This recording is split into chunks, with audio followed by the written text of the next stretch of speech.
ओम शांति। 31 मार्च 2023 बाबा के आज के महावाक्य हैं। बाबा समझाते, मीठे बच्चे, अपना मिजाज बहुत मीठा बनाओ, भूले चूके भी किसी को दुख मत दो। बुरे वचन कहना, क्रोध करना, डांटना, ये सब दुख देना है। प्रश्न है, माया बच्चों की परीक्षा किस रूप में लेती है? उस परीक्षा में अडोल रहने की विधि क्या है? बाबा समझाते, मुख्य परीक्षा आती है काम और क्रोध के रूप में। ये दोनों मुश्किल ही पीछा छोड़ते हैं। क्रोध का भूत घड़ी घड़ी दरवाज़ा खटखटाता है, देखता है ये कहाँ भौं भौं तो नहीं करते। अनेक प्रकार के तूफान दीपक को हिलाने की कोशिश करते हैं। इन परीक्षाओं में अडोल रहने के लिए एक सर्वशक्तिवान बाप से योग रखना है। अंदर खुशी के नगाड़े बजते रहें। ज्ञान और योग बल ही इन परीक्षाओं से पास करा सकता है। गीत है, निर्बल की लड़ाई बलवान से। ओम शांति।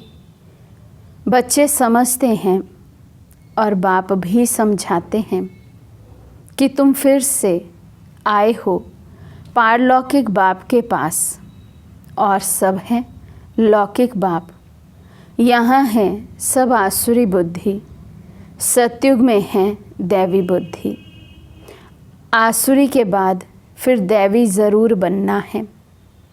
आसुरी और दैवी, पतित और पावन में फ़र्क बहुत है। तुम जानते हो, हम पावन थे, फिर रावण ने पतित बनाया है।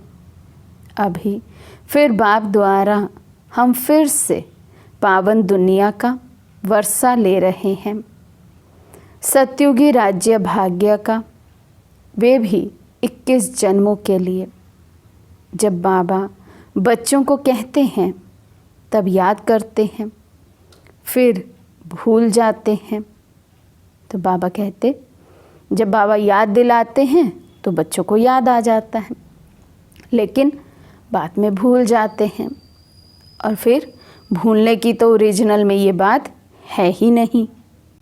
जो बात याद रहती है वे फिर औरों को समझाने के लिए दिल टपकती है।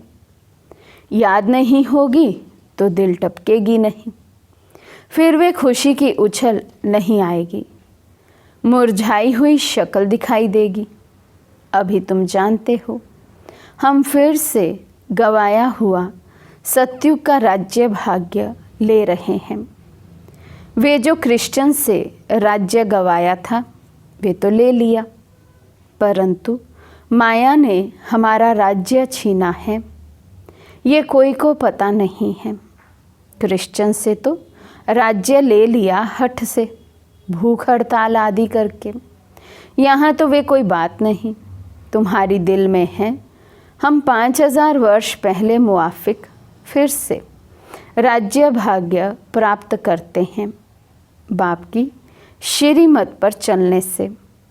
इसमें तलवार आदि कुछ भी चलाने की मत नहीं देते। कहते हैं बच्चे स्वीट टेम्पर बनो, बहुत मीठे बनो। सतयुग में शेर बकरी भी इकट्ठे जल पीते थे, एक दो के प्यार में रहते थे। दुख का वार नहीं होता। यहाँ दुख का वार बहुत होता है। काम कटारी चलाना ये भी दुख का वार है। किसी को बुरे वचन कहना व क्रोध करना, डांटना, ये भी दुख देना है। बाप कहते हैं किसी को भी ये दुख नहीं देना है। अपना मिजाज बहुत मीठा बनाओ, भूले चूके भी दुख देने का काम नहीं करो। श्री कृष्ण के लिए कहते हैं, इतनी रानियों को भगाया, तो भी कहते हैं भगाया सुख देने के लिए। अभी तुम समझ गए हो, श्री कृष्ण की बात नहीं है, भागवत के साथ गीता का, गीता के साथ फिर महाभारत लड़ाई का कनेक्शन है। अभी वही संगम युग है। श्री कृष्ण का तो नाम ही नहीं। श्री कृष्ण की राजधानी है सतयुग में। श्री कृष्ण ने कोई पतित को पावन बनाने के लिए कभी राखी नहीं बांधी। ये तो पतित को पावन बनाने का उत्सव है। सो तो पतित पावन परमात्मा ही है, ना कि श्री कृष्ण। श्री कृष्ण का जन्म तो सतयुग में हुआ। वहाँ तो कंस, रावण, सूर्पणखा आदि हो ना सके। ये इस समय है आसुरी संप्रदाय। इन सब बातों को तुम अभी समझते हो, तुम्हारी बुद्धि में है। हमने बेहद के बाप से अनेक बार राजयोग सीखा और 21 जन्म राज्य पद पाया है। फिर माया से राज्य भाग्य गवाया है। जो माँ बाप दादे के दिल पर चढ़े हुए बच्चे हैं वही तख्त नशीन बनेंगे। जो फरमान बरदार नहीं वे क्या पद पाएंगे। पद पाना चाहिए सूर्यवंशी, नहीं तो पाई पैसे के दास दासी जाकर बनेंगे। बाप दादा की आज्ञा पर नहीं चलते हैं। ब्रह्मा की मत भी मशहूर है, शिव बाबा की श्रीमत भी मशहूर है। तो ब्रह्मा और शिव बाबा के साथ उन्हों के औलाद की भी मत मशहूर होनी चाहिए। तुमको शिव बाबा और ब्रह्मा दोनों की मत पर चलना चाहिए, तब तो श्रेष्ठ बनेंगे। माता पिता भी श्रेष्ठ बनने के लिए कितनी अच्छी धारणा करते हैं। सब बच्चों को पढ़ाते हैं। मुरली सब बच्चों के पास जाती है। इनका पाठ ही है पढ़ाने का। कई बच्चे ऐसे भी हैं जो माँ बाप से भी अच्छा पढ़ाते हैं। शिव बाबा की तो बात ही ऊंच ठहरी, परंतु मम्मा बाबा से भी इस समय होशियार बच्चे हैं। भल संपूर्ण तो कोई बना नहीं है। कुछ ना कुछ कांटे भी लगते हैं। माया का वार होता है। दीवे को तूफान लगते हैं। जितना ज्ञान और योग में रहेंगे तो इस घृत से तुम्हारी ज्योति जगी रहेगी। कोई दीपक में घृत थोड़ा कम हो जाता है तो लाइट कम हो जाती है। आत्मा में ज्ञान और योग की कमी आ जाए तो बाबा कहते हैं जैसे आत्मा की लाइट कम हो जाती है। कोई का दीवा बहुत अच्छा जलता रहता है। आत्मा रूपी दीवे को ही तूफान लगता है। तूफान तो लगेंगे। बाबा कहते हैं नंबर 1 अनुभवी मैं हूँ। तो ब्रह्मा बाबा नंबर 1 अनुभवी हैं। हर तरह का एग्ज़ाम, हर तरह का तूफान बाबा ने भी पार किया है।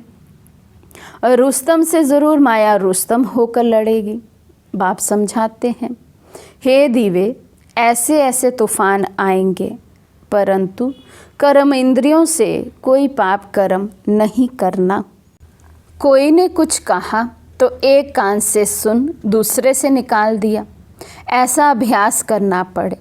क्रोध भी मनुष्य की पूरी ही सत्यानाश कर देता है। ये भी बड़ी परीक्षा होती है। क्रोध का भूत आकर दरवाज़ा ठोकते हैं। देखें, भौं भौं करते हैं। अगर कोई भौं भौं करने लग पड़ते हैं तो दीवा बुझ जाता है। माया सबकी परीक्षा लेती रहती है। समझा जाता है इनमें तो क्रोध था नहीं, अब फिर इनमें क्रोध आ गया है। बाबा के पास बहुत अच्छे अच्छे बच्चे थे। माया का तूफान सहन नहीं कर सके तो गिर पड़े। फिर कहा जाता है किस्मत। हम परीक्षा में ठहर नहीं सकते। बच्चों को तो परीक्षा में बड़ा अडोल रहना है। अंगत मिसल, ये भी एक मिसाल है ना। तुम बच्चों के अंदर खुशी के नगाड़े बजने चाहिए। सर्वशक्तिमान बाबा के साथ योग रखने से मदद आपे ही मिलती रहती है। कोई हथियार पवार नहीं लेते। बाबा सब युक्ति सिखलाते हैं। बाप को याद करो, तो विकर्म विनाश होंगे। क्रोध की भी स्टेजेस होती हैं। काम का भूत तो बड़ा खराब है। शल कोई में काम का भूत फिर से प्रवेश ना करे, उनको योग बल से निकाल देना है। योग से ही क्रोध का भूत भी निकलता है। घड़ी घड़ी दरवाज़ा खटखटाते हैं, कहाँ मार्जन देखी और घुस पड़े। ये 5 चोर अंदर बहुत घाटा डाल देते हैं। हम कितने साहूकार थे, 5 विकारों ने कितना कंगाल बना दिया है। इनका बड़ा सरदार है काम, सेकंड नंबर है क्रोध। काम बच्चू बादशाह है, बड़ा मुश्किल से पीछा छोड़ते हैं। बड़ा भारी दुश्मन है, बहुत तंग करते हैं। बेचारी अबलाएं कितनी मार खाती हैं, उन्हों की फरियाद सुनी नहीं जाती। ये फरियाद सिर्फ एक बाप ही सुनने वाला है, परंतु वे भी सच्चे जो होंगे उन्हों की सुनेंगे, झूठों की नहीं। ये तो विकार मनुष्य को एकदम डर्टी बना देते हैं। क्रोध की बीमारी उथल पड़ी तो क्रोध अपनी भी सत्यानाश कराते हैं, दूसरों की भी खुराक बंद हो जाती है, हंगामा होता है। तो बाप से जो खुराक लेने आते हैं उन्हों का वे बंद हो जाता है, उन्हों पर बंधन आ जाता है। फिर उनकी अविनाशी भविष्य जन्म जन्मांतर की आजीविका बंद हो जाती है। तो बाबा कहते हैं यदि हमारे द्वारा कोई ऐसा कर्म हो जाता है, हमें देखने वाले ये देखते हैं कि ये तो कहते थे हमें भगवान मिला है, भगवान हमें पढ़ाते हैं, और फिर भी यदि हमारे संस्कारों में अंतर नहीं आए, वैसे ही कामी क्रोधी होकर रहें, तो बाबा कहते देखने वाले फिर औरों का भी आना यहाँ बंद कर देते हैं। एग्ज़ाम्पल बन जाते ना हम, एक बैड एग्ज़ाम्पल। देखने वाले को अगर कोई कहेगा कि हम भी वहाँ जाना चाहते हैं, तो किसी ने हमें ऐसा कर्म करते हुए देखा होगा, तो वे सीधा ही कहेंगे कि वे भी नहीं बदले, उनका भी अभी तक क्रोध ख़त्म नहीं हुआ, वे भी पवित्र जीवन नहीं जीते, मर्यादित जीवन नहीं जीते। तो जो जीना चाहते हैं ऐसा मर्यादित जीवन, उनके लिए भी बाबा कहते फिर बंधन बन जाता है। तो ऐसे ही बाबा कहते अपनी भी कमाई ख़त्म करते और दूसरों की कमाई में भी विघ्न बन जाते हैं। ऐसे जो परमपिता परमात्मा से वर्षा लेने में विघ्न डालते हैं, उन पर कितना पाप पड़ेगा, बात मत पूछो। वे जैसे कि अपने ऊपर कृपा के बदले श्राप डालते हैं। कोई ट्रेटर बन जाते हैं तो कितनों का नुकसान करते हैं। भविष्य हीरे जैसा जीवन बनाने में रुकावट पड़ती है। इसलिए बाप कहते हैं महापापी, महाबेसमझ, महाकंभकत देखना हो तो यहाँ देखो। कोई अखबार में उल्टा सुल्टा डाल लेते हैं तो बेचारी माताओं पर कितनी आपदाएं आ जाती हैं। जानते हुए और फिर कुछ करते हैं तो उन पर धर्मराज की कितनी मार पड़ेगी। बाप कहते हैं ऐसा काम कोई नहीं करे जो ट्रेटर बने और अबलाओं पर अत्याचार हो। उनको गाजी भी कहा जाता है। माथे में खून का टेम्परेचर चढ़ जाता है तो फिर तलवार उठाकर मारने लग पड़ते हैं, फिर उनको फांसी पर चढ़ा देते हैं। यहाँ भी ऐसे बन पड़ते हैं। कोई में क्रोध का भूत आ जाता है तो कितनों की आजीविका बंद कर देते हैं। बाप कहते हैं ऐसे के लिए फिर बहुत कड़ी सज़ा है। जो ट्रेटर बन विघ्न डालते हैं उनके ऊपर बड़ा पाप चढ़ता है। चढ़े तो चाखे वैकुंठ रस, गिरे तो एकदम चकनाचूर। या तो वैकुंठ का मालिक या तो नौकर चाकर। ऐसा काम जो करेगा तो इतना ही पाप आत्मा भी बनेगा। बहुतों को दुख देने के निमित्त बन जाते हैं। बाबा को तरस पड़ता है। माताओं का तो रिगार्ड रखना है। वंदे मातरम गाई जाती हैं। बाप आकर कलश माताओं पर रखते हैं, उन पर अत्याचार बहुत होते हैं। तो सिकिलदे बच्चों को मदद बहुत देनी चाहिए। अगर कोई मदद के बदले और ही उल्टा काम करते हैं तो कितना नुकसान हो जाता है। बहुत सपूत बनना है, असुर को देवता बनाना है। बाबा तुम्हारा जीते जी नया चित्र बनाते हैं। आर्टिस्ट लोग चित्र बनाते हैं ना, फिर जो बहुत अच्छा बनाते हैं उनको इनाम मिलता है। ये बाप कहते हैं मैं ज्ञान और योग बल से तुम्हारे चित्र ऐसे बना रहा हूँ जो तुमको ये शरीर छोड़ने के बाद एकदम फर्स्ट क्लास शरीर मिल जाएगा, तो मनुष्य से देवता बन जाएंगे। ज्ञान योग बल से तुम कितने गोरे बन जाते हो। बाबा जैसा फर्स्ट क्लास कारीगर कोई होता नहीं। ये बाप का ही काम है, मनुष्य को देवता बनाना। ये है नंबर 1 सर्विस, जिससे सारी दुनिया पलट जाती है। उस स्वीट फादर को कोई जानते नहीं, सर्वव्यापी कह देते हैं। मनुष्यों की बुद्धि में ये भी नहीं है कि ये नर्क पतित दुनिया है। ये सिर्फ तुम बच्चों की ही बुद्धि में है।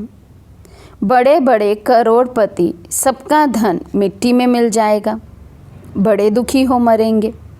आजकल तो बड़े बड़े आदमियों को भी मारते रहते हैं। दुश्मनी कड़ी हो जाती है तो बात मत पूछो।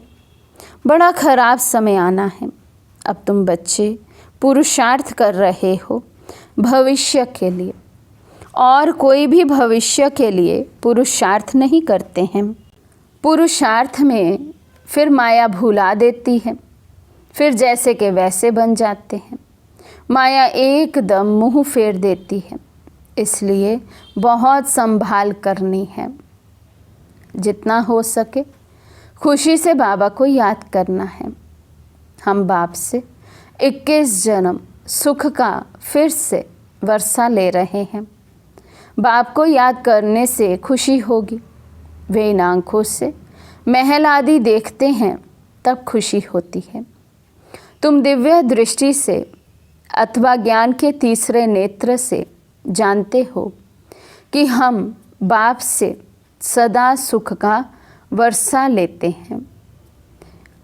अगर बाप की मत पर चलेंगे तो बेहद बाप से बेहद का सुख का वर्षा तो मिलता है, लेकिन बाबा कहते हैं अगर श्रीमत पर चलेंगे तो वो सुख का वर्षा मिलेगा।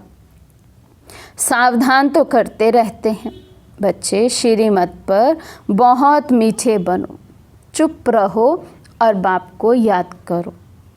तुम बच्चों जैसा सौभाग्यशाली इस सृष्टि पर कोई नहीं है। तुम स्वर्ग का मालिक बनते हो, वहाँ बड़ा सुख है। ये भी जानते हैं राजयोग वही सीखेंगे जो कल्प पहले सीखे होंगे। तुम देखते हो पंडित सर्विस कर फूलों को व कलियों को बागवान के पास ले आते हैं, फिर उन्हों की सर्विस की आफरीन भी मिलती है। ज्ञान है बहुत सहज। इस जीवन को मोस्ट वैल्यूएबल कहा जाता है। पत्थर से हीरे जैसा गरीब से साहूकार बनते हैं। गाया हुआ भी है, अति इंद्रिय सुखमय जीवन गोप गोपियों से पूछो। कौन से गोप गोपियाँ? जैसे बाबा ने सुनाया, ये है बड़ी लॉटरी। बाप स्वर्ग का रचयिता है, तो बाप और स्वर्ग को याद करना बहुत सहज है। विश्व का मालिक बनना कम बात थोड़ी है। वहाँ दूसरा कोई धर्म होता नहीं। बच्चे जान गए हैं कि हमने आधा कल्प अनेक प्रकार के दुख देखे हैं। अब बहुत अच्छा पुरुषार्थ करना चाहिए। इस दुनिया में कोई सुखी हो नहीं सकता, वहाँ तो सब सुखी होंगे। ऐसे सुख के राज्य में ऊंच पद पाने में मज़ा बहुत है। बॉक्सिंग में घड़ी घड़ी थप्पड़ खाते गिरते नहीं रहना है। विकार में गिरा तो एकदम ज़ोर से चोट लग जाती है। क्रोध भी बहुत खराब है। घड़ी घड़ी चोट नहीं खानी चाहिए, नहीं तो गिर पड़ेंगे। अच्छा, मीठे मीठे सिके लदे बच्चों प्रति माता पिता बाप दादा का याद प्यार और गुड मॉर्निंग। रूहानी बाप की रूहानी बच्चों को नमस्ते। हम रूहानी बच्चों की रूहानी बाप दादा को दिल व जान सिक व प्रेम से नमस्ते नमस्ते नमस्ते जी। धारणा के लिए मुख्य सार। फर्स्ट पॉइंट, ऐसा कोई भी कर्म नहीं करना है जो अपने ऊपर कृपा के बजाय श्राप आ जाए। कोई भी भूत के वश हो ट्रेटर कभी नहीं बनना है। सेकंड पॉइंट, श्रीमत पर बहुत बहुत मीठा बनना है, चुप रहना है, बहुत मीठे मिजाज से बात करनी है, कभी काम या क्रोध के वश नहीं होना है। आज का वरदान है, सरल संस्कारों द्वारा अच्छे बुरे की आकर्षण से परे रहने वाले सदा हर्षित मूर्त भव। सरल संस्कारों द्वारा अच्छे बुरे की आकर्षण से परे रहने वाले सदा हर्षित मूर्त भव। अपने संस्कारों को ऐसा इजी अर्थात सरल बनाओ तो हर कार्य करते भी इजी रहेंगे। यदि संस्कार टाइट हैं तो सर्कमस्टांस भी टाइट हो जाते हैं। संबंध संपर्क वाले भी टाइट व्यवहार करते हैं। टाइट अर्थात खींचातान में रहने वाले। इसलिए सरल संस्कारों द्वारा ड्रामा के हर दृश्य को देखते हुए अच्छे और बुरे की आकर्षण से परे रहो। ना अच्छाई आकर्षित करे और ना बुराई, तब हर्षित रह सकेंगे। स्लोगन है, जो सर्व प्राप्तियों से संपन्न है वही इच्छा मात्रम अविद्या है। जो सर्व प्राप्तियों से संपन्न है वही इच्छा मात्रम अविद्या है। अच्छा, ओम शांति।